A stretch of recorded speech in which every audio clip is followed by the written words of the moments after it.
We want to solve an equation and we see that we have fractions. The thing to do with fractions is that I multiply both sides with the least common denominator. So the first thing that I have to do, I have to find out what is the least common denominator between, what are my denominators?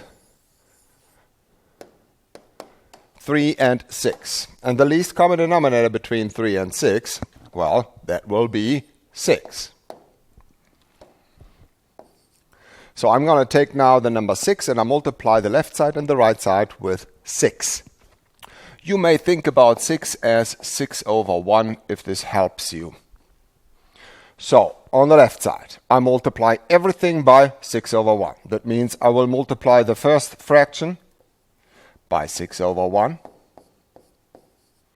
I multiply the second fraction by 6 over 1. Well, actually, the second fraction is not a fraction. That would be 3 over 1.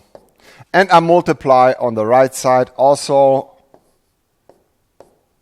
by 6 over 1.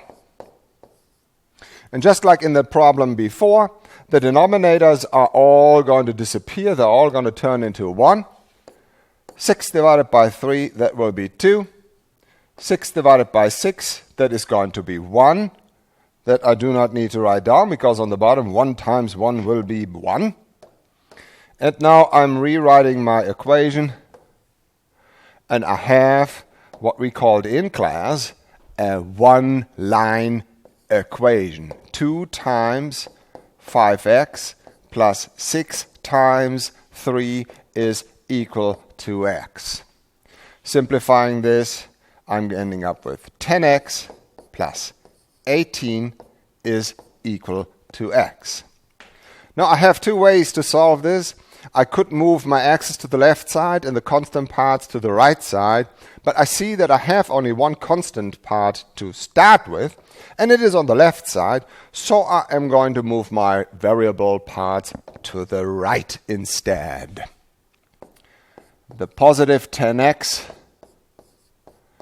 I'm going to subtract from both sides, and I get that 18 is equal to x minus 10x is a negative 9x. All right, almost done. Dividing both sides by negative 9. 18 divided by negative 9, that will be a negative 2. And we get that x has to be equal to negative 2.